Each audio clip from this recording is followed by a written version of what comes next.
सबसे पहले तो कंगना रनावत को पहले माफ़ी मांगना चाहिए था और उसके बाद सबसे पहले लोकसभा अध्यक्ष ओम बिरला जी को उसको निकालना चाहिए था। जिस तरीके से लोकसभा अध्यक्ष सबको निकालते हैं ना, संसद से निलंबित करना चाहिए था क्योंकि लोकसभा अध्यक्ष तो बहुत मतलब सबके ऊपर कार्रवाई करने के लिए माने जाने वाले हैं, क्योंकि तुरंत भर में किसी भी विपक्ष के नेता को आप निलंबित कर देते हैं, तो उनको क्यों नहीं किए। इस तरह से आप सभी ने देखा कि कंगना रनौत लगातार राहुल गांधी को कभी टपोरी तो कभी कहती हैं कि इनको देख के महिलाएं असहज हो जाती हैं। इस पर भी बात करेंगे क्योंकि काफ़ी लोगों ने इस बात को हाईलाइट किया, इस बात को रखा, संसद से लेके तमाम जगहों तक ये बात फैली। सर, आप किस तरह से देख रहे हैं जिस तरह से कंगना रनौत ने कहा, हालांकि बात थोड़ी पुरानी हो गई है लेकिन फिर भी चर्चा में बनी हुई है, लोग देखना जानना सुनना चाह रहे हैं कि जो है क्या माफ़ी मांग ली उन्होंने, क्या कार्रवाई हुई, आप किस तरह से देख रहे हैं? देखिए, सबसे पहले तो कंगना रनावत को पहले माफ़ी मांगना चाहिए था और उसके बाद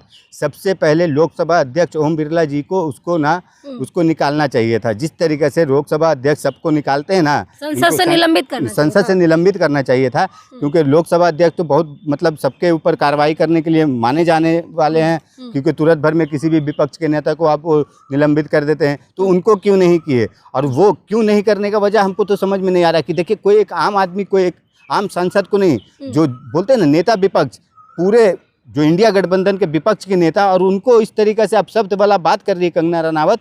और हमारे क्या ओम बिरला को पता नहीं चला होगा, उनको नहीं मालूम होगा कि हाँ क्या बोली, किस तरीके से टपोरी वाला बात की। टपोरी हम तो चैलेंज दिए थे कंगना रनावत को, पहले भी हमने किसी को बाइट दिए थे, बोले थे कि वो आप आज की बात कर रही है ना, भारत जोड़ो यात्रा जब चले थे राहुल गांधी जी कन्याकुमारी से कश्मीर तक, और उसमें हम भी चले थे, और उसमें से ना किसी भी गरीब आवाम से मिले और जिससे वो राहुल जी ने बोले होंगे ए तू इधर आ ऐसा करके, तो हम उसको ना गुलामी करने के लिए तैयार है कंगना के। लेकिन क्या ना कंगना ना, ये क्या हो रहा ना, भारतीय जनता पार्टी ना देख रही है कि पूरे सांसद हैं ना, जो पुरुष सांसद, ये लोग तो अब संभाल नहीं पा रहे हैं, तो बीजेपी अपनी ओछी राजनीति पे आ गई है और महिला को आगे कर रही है।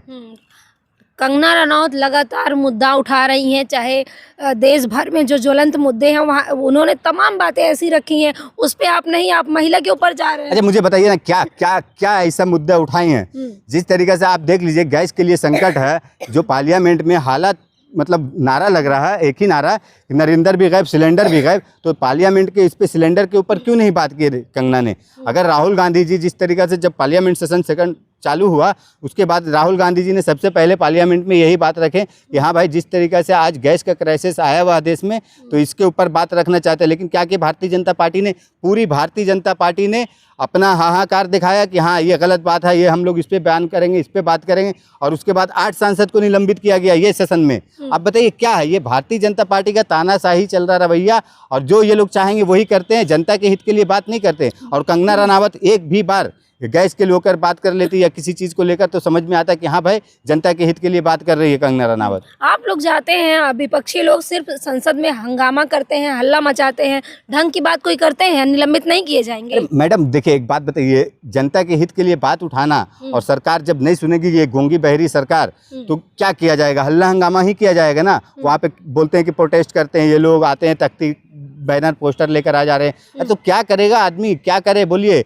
आप अगर किसी जनता के हित के लिए काम करने वाला काम ही नहीं कर रहे हैं, तो क्या करेगा, प्रोटेस्ट तो करेगा ना विपक्ष। तो आप कह रहे हैं कि कंगना रनौत को माफ़ी मांगनी चाहिए, क्यों मांगेंगी माफ़ी? अरे क्यों मांगेंगी, आप बताइए ना, क्यों नहीं मांगेंगी। किस तरीके से राहुल गांधी जी के अपमान किए उन्होंने, अपमान की कि नहीं, वो किस तरीके से, आप बताइए कि वो इतने जो बोलते हैं ना सीधा साधा इंसान, मतलब बोलते इतना सीधा इंसान को, सरल इंसान को इस तरीके से बात करने वाला बात की कंगना रनावत ने।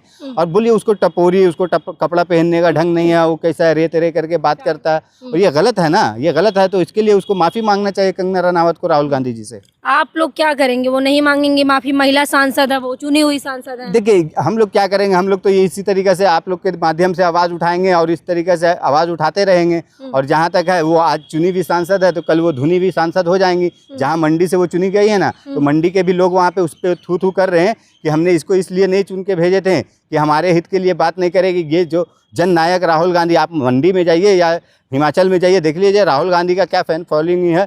और उनको जो राहुल गांधी को मानते हैं, जानते हैं लोग है ना, तो उन लोगों के भी आक्रोश है कि हाँ कंगना रनावत को चुन के हम लोग ने बहुत बड़ा गलती की है। मंडी की जनता खुश है? अरे नहीं मैडम, क्या खुश है, आप जाइए मंडी के जाके देख लीजिए, वहाँ पे कवर कीजिए, न्यूज़ देखिए क्या हाल है। मंडी की जनता नाखुश है, नाराज़ है, और मंडी की जनता भी चाहती है कि राहुल गांधी से कंगना रनावत माफ़ी मांगे। दोस्तों, कहा जाता है कि राजधानी में सब कुछ सुरक्षित है, सब कुछ बढ़िया है, लेकिन राजधानी में ही क्या कुछ चल रहा है उसको जान के आप सभी लोग हैरान हो जाएंगे, क्योंकि जहां से स्वयं मुख्यमंत्री रेखा गुप्ता चुन के आई हैं शालीमार बाग से, वहीं पे एक युवक चाकू घोंट के हत्या करता है और वीडियो वायरल करता है और कहता है कि भाई तेरे भाई ने मर्डर कर दिया है। मेरे साथ मलिक जी हैं, इनसे बातचीत करेंगे कि क्या कुछ लग रहा है। मलिक जी, आप कैसे देख रहे हैं? एक तरफ रेखा गुप्ता कह रही हैं, बीजेपी कह रही है कि सब कुछ अच्छा है, दिल्ली हो या अन्य प्रदेशों में जहाँ जहाँ बीजेपी है वहाँ सब कुछ अच्छा है, लेकिन दूसरी तरफ आप देखेंगे कि किस तरह से हत्याएं हो रही हैं, किस तरह से महिलाएं गायब हो रही हैं, बच्चे किडनैप हो रहे हैं, क्या कुछ चल रहा है?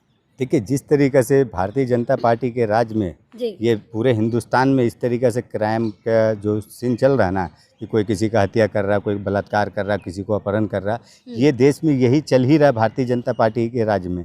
और अभी आप जो जिस तरीके से दिल्ली का बता रही हैं, आप बताइए वो लड़के का उम्र कितना होगा? जिस तरीके से वो लड़के का उम्र है और क्या वीडियो बना रहा, और चाकू मार के हमने हत्या किए, घोंप दिए, क्या क्या बात कर रहा। और देखिए, सबसे बड़ी बात कि जो सीएम रेखा गुप्ता का क्षेत्र पड़ता है, और सीएम रेखा गुप्ता जी को आपने अभी देखे होंगे बीच में वो क्या नाम है, उत्तम नगर का वो लड़के का, उसमें बहुत ज़्यादा उन्होंने सक्रिय हो गए थे कि हाँ इसको लड़के को गुनाह है किया है, उसको अपराधी है, उसको हम सज़ा दिलाएंगे। वो तो पुलिस अपना काम कर रही थी उत्तम नगर के मैटर में। अब बताइए कि इसके लिए अब क्या कहेंगे? और ये भारतीय जनता पार्टी की जो सरकार है, भारतीय जनता पार्टी जो जनता के लिए काम करने वाला बात करना चाहिए, जनता के हित के लिए, तो वो तो अपने चुनाव प्रचार में व्यस्त हैं। आज देख लीजिए क्या है, भारतीय जनता पार्टी हर एक स्टेट में जहाँ जहाँ इलेक्शन हो रहा है वहाँ पे चुनाव प्रचार में कैंपेन में व्यक्त हैं ये लोग। और जनता के हित की कोई बात ही नहीं है। मलिक जी, सवाल इसी पे है कि जब राजधानी में ये हाल है तो अन्य राज्यों में क्या हालत होगी, क्या सुरक्षाएं होंगी, क्या जो है व्यवस्थाएं होंगी? देखिए राजधानी में ये हाल है ना, ये राजधानी कहने के लिए अब रह गया। ये है ना, क्या हो गया ना, भारतीय जनता पार्टी ने पूरे देश को एक कुश्ती अखाड़ा बना के रख दी है। कहीं पे आप देख लीजिए किस तरीके से कोई भी हो राज, आप ये राजधानी की बात कर रहे हैं, यही राजधानी में क्या क्या नहीं हो गया। अभी आपने देखे होंगे कितने लड़की गायब हो गई है राजधानी से, क्या हुआ उस पर कोई एक एक्शन आया, कोई सरकार का आया, दिल्ली सरकार का, कि हाँ भाई इतनी लड़कियां कहाँ हो गई, गई कहाँ, कुछ रिपोर्ट आया? नहीं आया। इसी तरीके से ये जो बच्चा ने अभी वीडियो बनाया और दिखाया ना, जो हत्या किया, तो ये भी ऐसे ही शांत हो जाएगा। ये लोगों को क्या ना, अपने सत्ता अपने कुर्सी से मतलब है, देश के जनता के हित के लिए कोई मतलब नहीं है, देश के जनता के लिए कोई काम नहीं करना चाहते। ये लोग क्या ना, हिंदू मुस्लिम जात धर्म मंदिर मस्जिद करके किसी भी तरीके से हम सत्ता में काबिज हों और देश की जनता को जो होना वो अपने हाल पे छोड़ देते हैं। लेकिन रेखा गुप्ता ने तो कमान संभाला है ना, रेखा गुप्ता कह रही है लगातार काम हो रहा है। अच्छा, मतलब रेखा गुप्ता जिस तरीके से कह रही हैं, कहने को लिए तो प्रधानमंत्री मोदी जी भी कह रहे हैं कि बहुत अच्छा काम कर रहे हैं, और रेखा गुप्ता का जो बात कर रही हैं, क्या काम किए दिल्ली में? आप जाइए दिल्ली की जनता से देख लीजिए किस तरीके से जो बोलते हैं ना, आम आदमी पार्टी ने जो काम किया था मोहल्ला क्लिनिक या स्कूल के ऊपर, या जो पानी मिलता था, या जो सड़क है, या कूड़ा उठाने की बात थी, जिस तरीके से दिल्ली में फेलियर है रेखा गुप्ता का, यहाँ पे जनता ना थू थू कर रही है रेखा गुप्ता पे। आप जाइए देखिए किस तरीके से ये जो बस वाला, जो आप कोई भी एक हिंदुस्तान के कहीं से भी कोई भी स्टेट से लोग आ जाते थे, कोई भी महिला आती थी बेचारी, फ्री सफ़र दिल्ली घूम लेते थे कि हाँ भाई दिल्ली में कम से कम ये सुविधा तो है कि हम कहीं भी बस पे बस पे हम सफ़र कर सकते थे। आज देख लीजिए क्या कर दिया रेखा गुप्ता ने, वो जो दिल्ली के हैं जिनका आधार कार्ड दिल्ली का, वही सिर्फ बस पे सफ़र कर सकते हैं, और कोई भी स्टेट से आई भी महिला अगर चाह लेगी बेचारी कि हम सफ़र कर ले तो उनको पैसा देना पड़ेगा। लेकिन सर, भाजपा का दावा था कि अपराध मुक्त बनेगा भारत। नहीं, ये अपराध मुक्त बोलने की बात थी भाजपा का। ये भारतीय जनता पार्टी जो हमारे हैं ना, प्रधानमंत्री मोदी जी, अमित शाह जी, ये लोग को ना सिर्फ जुमले वाली बात करते हैं और जुमला दिखाते हैं, करते हैं, जनता जुमले में फंस जाती है। अपराध मुक्त का बात कर रहे हैं, यही अपराध अभी कितने कुछ दिन में, यही महीना का भी आप जोड़ लीजिए ना, तो कितने अपराध दिल्ली में हो गए। अगर वो काउंट करने जाइएगा ना, तो ये भारत सरकार, ये जो दिल्ली सरकार है ना, इनकी फेलियर नज़र आ जाएगी। कहाँ फेल है? सरकार तो लगातार काम कर रही है। अच्छा, मुझे बताइए ना, क्या कौन से स्तर पे, किस स्तर पे काम कर रही है सरकार? आप देखिएगा दिल्ली पुलिस काम करेगी, अपराधी पकड़ा जाएगा। अरे ठीक है, देखिए अपराधी पकड़ा जाना ये देखिए पुलिस के अधीन है, पुलिस पकड़ेगी, क्योंकि पुलिस अगर पकड़ ली तो क्या बात है, पकड़ देगी क्योंकि उनका काम है, वो पकड़ेगी। लेकिन अपराध मुक्त करने वाला बात है, तो ये अपराध करने के बाद किसी को भी आप पकड़ लिए तो बहुत बड़ा काम कर रहे हैं, बहुत बड़ा तुर्रम खां वाला बात हो गया। सरकार का काम है ये तो पुलिस का है ना, कानून प्रणाली का काम है ना, ये सरकार का तो काम नहीं है। तो आप मतलब क्या चाह रहे हैं ना, सरकार में है, सरकार में उठपटांग बयान देते हैं और उटपटांग बयान देने के बाद जिस तरीके से जनता में एक दूसरे के लिए आक्रोश हो जाता है और उसमें हत्या मर्डर हो रहा है, और उसके बाद बोलेंगे क्या कि सरकार काम कर रही है और दिल्ली पुलिस वो कानून प्रणाली को दौड़ना पड़ता है, उन लोगों को परेशान होता है पुलिस वाले को।